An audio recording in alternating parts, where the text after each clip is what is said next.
Bonjour, c'est Pauline, coach LinkedIn chez Madame Branding.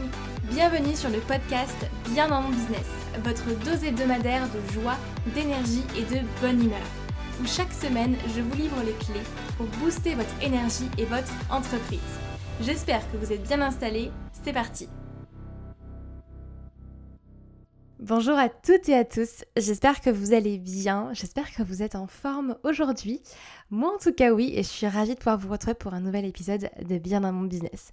Aujourd'hui on va parler ensemble de création de contenu, de justement comment créer du contenu, comment avoir des idées de contenu et tout particulièrement j'ai envie de vous partager quelque chose de très concret, vous partager du coup 10 idées de contenu à succès sur LinkedIn. Puisqu'après quand même pas mal de temps à publier sur LinkedIn, moi je fais du coup des statistiques en fait de tous mes posts et au fur et à mesure, et bien forcément je commence à avoir pas mal de data et pas mal de data du coup sur les posts qui marchent le mieux, ceux qui marchent le moins forcément. Et j'ai envie aujourd'hui de vous partager 10 idées de contenu à succès à publier sur LinkedIn, sur votre LinkedIn que vous pourrez facilement réutiliser.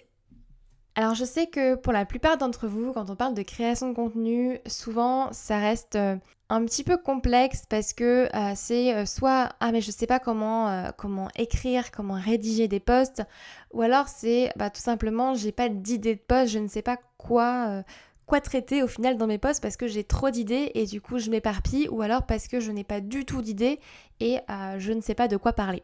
Heureusement, vous êtes au bon endroit et même si vous avez plein d'autres épisodes de podcast sur Bien dans mon business qui vont traiter de la création de contenu, là dans ce podcast-là, j'ai vraiment envie de vous donner 10 idées, 10 clés, 10 posts que vous pourrez déjà mettre en place dans votre création de contenu, dans votre ligne éditoriale. Et franchement, si vous publiez ne serait-ce qu'une seule fois par semaine, vous aurez du contenu pour les 10 semaines à venir. Et si vous publiez 2-3 fois par semaine, pour les 5 prochaines semaines, allez, un mois et demi, vous aurez du coup assez de contenu à publier.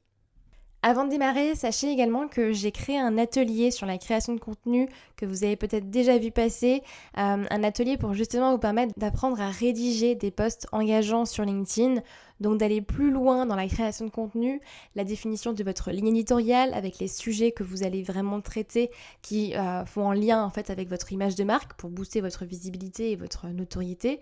Du coup, c'est un atelier en fait qui dure 2 heures où vous avez toute ma méthode de A à Z pour créer des posts engageants. On voit des techniques de copywriting, on voit des techniques pour rédiger des phrases d'accroche et puis également comment définir sa ligne éditoriale, mettre en place un calendrier éditorial. Donc si ça vous intéresse, je vous mets le lien en description de ce podcast ou alors vous allez directement sur mon site internet madamebranding.com et vous y aurez accès. Voilà, bonne écoute! Donc sans plus tarder, on va attaquer les 10 idées de contenu à succès sur LinkedIn que vous pourrez réutiliser dans votre communication. La première, ça va être de tout simplement raconter une récente victoire que vous avez vécue ou une leçon que vous avez apprise cette semaine. En tant qu'entrepreneur, je pense que vous serez d'accord avec moi, on apprend tous les jours, ou du moins même si c'est pas tous les jours, c'est au moins une fois tous les 2 jours. Moi je sais que j'apprends énormément, je teste, j'échoue, je reteste jusqu'à ce que ça marche, jusqu'à ce que j'apprenne quelque chose. Et c'est ça qui est magnifique au final et que j'adore dans l'entrepreneuriat, c'est que c'est une vraie aventure et on apprend toujours en fait, tous les jours. J'apprends de mes clients, j'apprends de ce que je teste, de ce que j'essaye, des logiciels que j'utilise, des entrepreneurs que je vais rencontrer et c'est fabuleux en fait, c'est tellement inspirant. Donc vous avez forcément appris quelque chose récemment. Et moi, ce que je vous invite à faire dans cette première idée de post, c'est tout simplement de raconter cette leçon que vous avez apprise cette semaine. C'est peut-être une situation que vous avez vécue et du coup, ça vous a fait une révélation. Vous avez pu en tirer quelque chose, apprendre quelque chose. Et je suis certaine que on passe tous plus ou moins par les mêmes étapes, par les mêmes réflexions, même si on n'a pas le même parcours, même si concrètement, on ne fait pas les mêmes choses. On passe à un moment donné par les mêmes réflexions et je suis certaine que du coup, il y a beaucoup de personnes également dans votre réseau, des personnes qui vous suivent, qui ont vécu la même chose et qui du coup pourront comprendre votre post et vous allez pouvoir avoir une connexion avec ces personnes-là. Et vous le savez, ce qui est important dans la création de contenu, c'est justement de créer du lien, de créer une connexion et de procurer des émotions fortes à son réseau. Donc première chose, vous pouvez raconter du coup une récente victoire ou une leçon apprise cette semaine. Deuxième idée de contenu à succès sur LinkedIn, eh bien, vous pouvez tout simplement raconter le jour où rien n'allait du tout dans votre business, dans votre quotidien et où vous avez peut-être failli tout abandonner. Quand on est entrepreneur, je pense que vous serez très d'accord avec moi que c'est un petit peu les montagnes russes, quoi. On est parfois très haut, parfois très bas, mais il n'y a pas forcément de constante. C'est pas une ligne droite en fait. Le parcours entrepreneurial, c'est beaucoup de montagnes russes, beaucoup de up and down. Et c'est normal et je pense qu'il faut l'accepter. Et puis il y a des jours avec, il y a des jours sans, il y a des jours où rien ne va. Moi je sais que ça m'est arrivé récemment. Voilà, j'ouvre mon ordinateur, il veut pas s'allumer, mes mails ne s'ouvrent pas, ça charge pas, mon wifi déconne. Je prends ma tablette, c'est pareil, ça marche pas. Bon, à un moment donné, il faut savoir dire stop et ça va pas. Ou des jours où vous recevez forcément à un moment donné peut-être des commentaires négatifs ou des choses qui vont clairement pas. Et c'est ok, c'est pas grave, ça fait partie du jeu, mais ça peut être effectivement un très bon sujet de post à publier sur LinkedIn, puisqu'on sait qu'en général ça fait réagir, on parle d'émotions, on parle de quelque chose que les gens ont peut-être également vécu, même très sûrement. Donc, idée numéro 2, racontez le jour où vous avez failli tout abandonner, où ça allait très mal au final, où rien ne marchait. Ensuite, idée numéro 3, et là ça va être peut-être beaucoup plus simple pour vous de traiter ce sujet-là, c'est de résumer tout simplement un épisode de podcast que vous avez écouté ou un livre que vous avez adoré récemment. C'est quelque chose qui est assez simple à faire, qui permet de vraiment travailler beaucoup plus votre personal branding ou votre branding de manière générale, de travailler votre réseau parce que du coup, vous allez apporter quelque chose qui n'est pas forcément lié à vos offres, à votre business. Mais bon, si vous me suivez déjà, vous savez que dans notre contenu sur les réseaux sociaux, justement l'idée est de ne pas forcément mettre en avant ses offres. Mais ça, normalement, vous le savez déjà. Mais c'est une très bonne idée de contenu. Pourquoi ? Parce que ça permet encore une fois de créer du lien, de parler de quelque chose que vous avez écouté, que vous avez adoré lire. Et non seulement, du coup, vous allez pouvoir partager ça à votre communauté qui va vous remercier de ce partage, mais également, vous allez pouvoir également mentionner la personne peut-être qui a fait le podcast ou la personne qui a rédigé le livre. Et cette personne peut aussi venir commenter votre post. Donc c'est tout bénef parce que vous allez avoir cette double visibilité-là.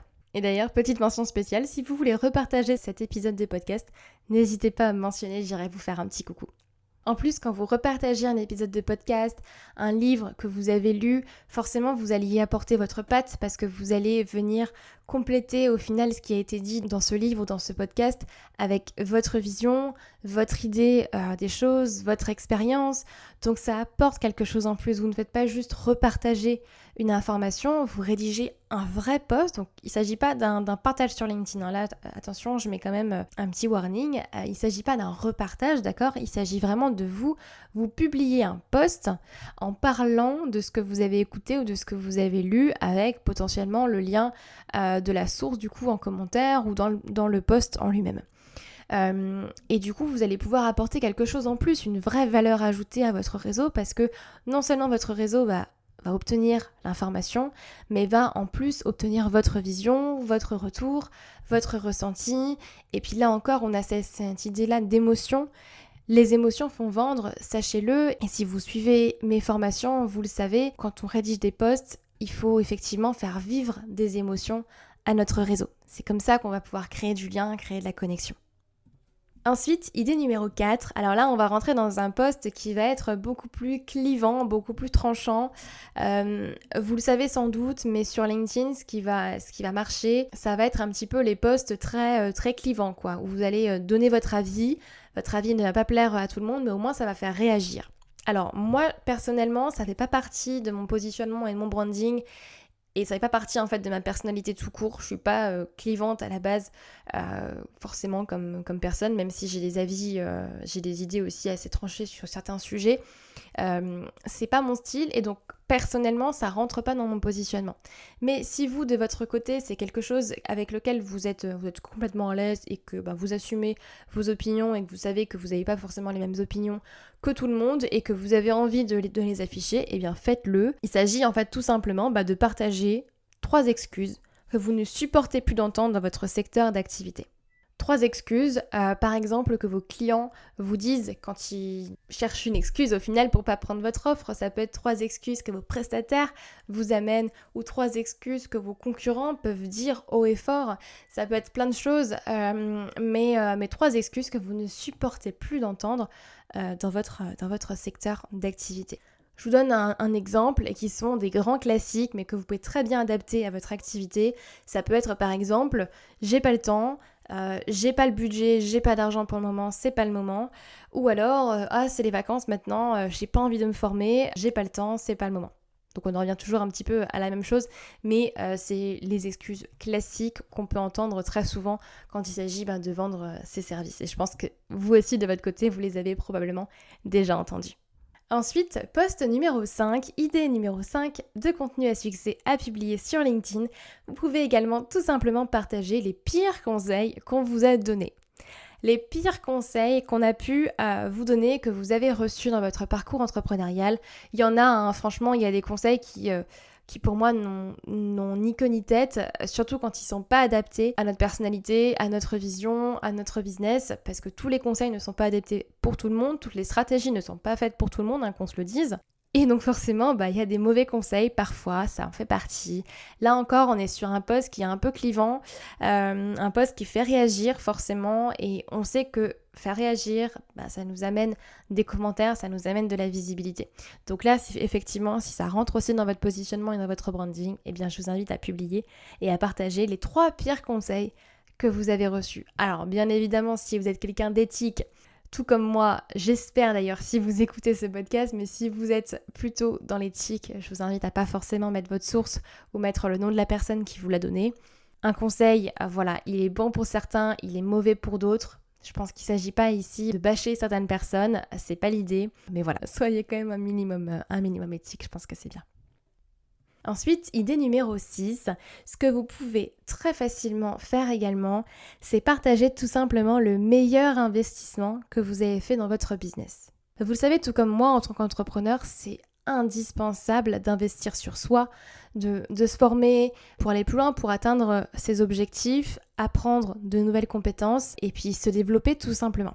Et tout simplement, ce que vous pouvez faire justement, c'est de partager votre meilleur investissement, partager en quoi vous avez investi pour arriver là où vous en êtes aujourd'hui. Et ce que vous pouvez faire tout simplement pour jouer sur les émotions aussi, c'est faire un petit peu un avant-après. Avant, j'en étais là, puis j'ai pris cet investissement et maintenant j'en suis là, je vis comme ça a tel et tel impact sur mon business et je ne regrette rien, etc. etc. Mais voilà, pouvoir effectivement partager votre meilleur investissement, la chose que vous avez... la meilleure décision aussi que vous avez peut-être prise dans votre business, dans votre activité. Ensuite, on a le numéro 7. Alors, c'est mon idée de post préférée pour le coup. Donc, le numéro 7 qui va venir un petit peu en contraste avec le numéro 5 qu'on avait vu. Il s'agit en fait tout simplement de partager justement le meilleur conseil qu'on vous a donné et le meilleur conseil qui vous a transformé. Comme je vous le disais tout à l'heure, forcément, il y a des bons et des mauvais conseils. Voilà, parfois ils sont pas adaptés à tout le monde, c'est normal, on n'est pas tous fait pareil, on n'est pas tous les mêmes, on est tous uniques effectivement, tous différents, on a des envies différentes, donc toutes les stratégies ne sont pas faites pour tout le monde. Et même au-delà d'ailleurs des stratégies, tous les outils ne sont pas faits pour tout le monde, tous les horaires, tous les plannings ne sont pas faits pour tout le monde, il y a plein de choses. Mais ici, vous allez pouvoir partager le meilleur conseil qu'on vous a donné et qui vous a transformé. Et surtout, comment il vous a transformé, quel a été son impact, pourquoi il vous a transformé, de quelle manière, qu'est-ce que ça a changé au final dans votre quotidien, qu'est-ce que ça a changé dans votre manière de voir les choses, qu'est-ce que ça vous a apporté en termes de compétences, en termes de savoir-être, plein de choses que vous pouvez du coup amener au final. Et là encore, si la personne effectivement est sur LinkedIn, vous pouvez tout simplement la mentionner et du coup cette personne bien évidemment viendra vous commenter aussi le post, puisque ça reste un petit témoignage que cette personne également peut mettre en avant, faut pas l'oublier. Donc forcément vous allez pouvoir bénéficier également de sa visibilité. Donc n'hésitez pas à le faire, mettre en avant le meilleur conseil qu'on vous a donné, qui vous a justement transformé. Et ensuite, on va rester du coup dans l'idée de mentionner des personnes dans son post, puisqu'on sait que quand on mentionne quelqu'un, son réseau en fait à cette personne-là verra notre post, donc forcément on élargit la portée de ces posts. Alors bien évidemment, si vous me suivez, vous savez que la portée ne fait pas tout. Les vues, c'est pas non plus la métrique la plus importante. Il y en a d'autres qui sont bien plus importants et ça d'ailleurs vous les retrouverez. On va les travailler ensemble dans la MB Academy dans quelques jours. Donc soyez au rendez-vous d'ailleurs pour le lancement. Ça arrive très très vite. Vous pouvez m'écrire d'ailleurs un petit message si vous voulez être au courant de la MB Academy et de ce programme-là. Mais là où je voulais en venir, c'est que du coup ce point numéro 8 va vous permettre effectivement de mentionner des personnes dans vos posts et donc d'augmenter la portée et la visibilité de vos posts. Il s'agit tout simplement de partager en fait, par exemple, le top 5 des personnes que vous suivez sur les réseaux sociaux, le top 3 ou le top 10 si vous voulez, peu importe. Le top X de personnes en fait que vous suivez sur les réseaux sociaux, qui vous inspirent, ou par exemple les 5 personnes qui vont traiter de tel et tel sujet sur LinkedIn. C'est un petit peu pouvoir effectivement délivrer de nouveau du contenu à votre réseau, délivrer de la qualité à votre réseau en mettant en avant d'autres personnes que vous. Comme ça, vous mutualisez aussi tout votre réseau. Moi, je me souviens que j'avais fait par exemple un post sur ce style-là en mettant en avant les personnes que j'avais aimé rencontrer grâce à LinkedIn. LinkedIn, pour moi, c'est un fabuleux réseau par lequel j'ai rencontré de nombreuses personnes et j'adore. Enfin, c'est génial parce que j'ai fait de très très belles rencontres, des personnes avec qui j'ai pu collaborer depuis, des personnes qui sont devenues quasiment des amis vraiment au quotidien. Alors j'ai une définition très fermée du mot ami, enfin j'en ai très très peu et c'est pas plus mal. Mais tout ça pour dire qu'effectivement LinkedIn est un très bel endroit pour faire de très belles rencontres, de belles personnes en tout cas qui ont de vraies valeurs et je pense que ces personnes méritent d'être mises en avant et donc du coup vous pouvez très facilement en faire un post. Ensuite, idée numéro 9, je vous invite également à partager les 2 meilleurs outils que vous utilisez chaque jour dans votre business. On parle d'outils d'un point de vue technique du coup. Admettons, moi je vous partage comment enregistrer son podcast par exemple. Je vous aurais partagé Adobe Audition et puis je vous aurais peut-être mis le lien de mon micro. Alors moi j'ai un Blue Yeti. Et voilà, je vous aurais partagé mes 2 outils, les 2 choses dont j'ai besoin pour enregistrer un podcast. Admettons, vous voulez donner des conseils à votre audience pour créer une page de vente, vous allez pouvoir mettre 2 outils sur lesquels vous pouvez créer une page de vente. Exemple, mais ça s'adapte aussi à toute activité et donc ce que vous pouvez faire, c'est partager tout simplement vos 2 meilleurs outils que vous utilisez chaque jour dans votre business, que ce soit pour vous organiser, pour faire telle et telle chose. Là, vraiment adapté avec votre business, avec ce que vous apportez à vos clients. Et enfin, idée numéro 10, ça va être tout simplement de créer une liste comme celle-ci.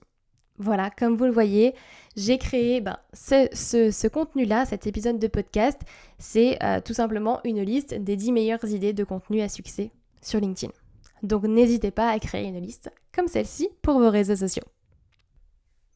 Donc pour vous les résumer, on avait en 1, raconter une récente victoire ou une leçon apprise cette semaine. Numéro 2, raconter le jour où vous avez failli tout abandonner. Numéro 3, résumer un épisode de podcast ou un livre que vous avez adoré.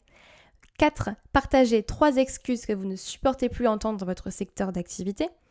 5, partager les pires conseils que vous avez reçus. 6, le meilleur investissement que vous avez fait dans votre business. Numéro 7, partager le meilleur conseil qu'on vous a donné et qui vous a transformé. Numéro 8, partagez le top 5 ou le top 10, ce que vous souhaitez des personnes que vous suivez sur les réseaux sociaux et qui vous inspirent. Numéro 9, partagez les 2 meilleurs outils que vous utilisez chaque jour dans votre business. Et enfin, numéro 10, créez une liste comme celle-ci. Alors vous remarquerez que dans cette liste de posts à succès sur LinkedIn, il n'y a aucune idée de post où je vous invite à partager des conseils directement tirés de votre expertise. Pourquoi ? Déjà parce que ça ferait le sujet d'un autre épisode de podcast et puis j'en ai d'autres effectivement sur ces sujets-là. Et deuxième raison, c'est tout simplement parce que, comme je vous le disais, ce sont les émotions qui font vendre. Quand on rédige des posts, au-delà du sujet, il y a la partie rédaction qui est très importante et ce sont les émotions qui font vendre. C'est quand vous allez procurer des émotions à votre réseau que vous allez les faire adhérer à vos posts ou pas d'ailleurs, mais l'important c'est qu'ils réagissent, l'important c'est qu'il y ait des commentaires pour que votre post soit visible. Et tout ça d'ailleurs, ce sont des petits points que je vous enseigne autant dans mon atelier qui va être vraiment spécialisé sur la création de contenu que vous retrouvez en description de ce podcast-là, qui est vraiment donc focus sur la création de contenu, sur comment créer du contenu, rédiger du contenu qui est engageant, définir sa ligne éditoriale. On voit des techniques de copywriting, on voit plein de techniques de rédaction, de phrases d'accroche, des visuels, etc., etc. Donc je vous mets le lien de l'atelier en description de ce podcast, vous pouvez aller le checker si vous le souhaitez. Et pour celles et ceux qui veulent aller plus loin et qui ont vraiment besoin, en tout cas, que je sois là pour leur donner mon avis sur leur publication, qu'on crée une ligne éditoriale ensemble et qu'on aille vraiment de A à Z ensemble pour vous permettre de décoller sur LinkedIn, de booster votre visibilité, la MBA Academy arrive très très bientôt. Restez informés, restez par là, puisque ça arrive dans moins d'une semaine, en fait, dans quelques jours. Je vous dirai pas plus, je vous laisse regarder un petit peu ce qui se passe sur les réseaux sociaux et puis on se retrouve très très vite. En tout cas, j'espère que cet épisode de podcast vous aura plu. J'espère sincèrement que ces 10 idées de contenu à succès sur LinkedIn, vous les mettrez à profit sur LinkedIn. N'hésitez pas également à me taguer dedans pour me dire que vous l'avez fait et que vous l'avez mis en place. Moi, j'adore vous voir passer à l'action, encore plus quand vous avez des résultats derrière. Donc, tenez-moi au courant. Et puis du coup, je vous souhaite une très très belle journée. Prenez soin de vous et on se retrouve très bientôt. Bye bye.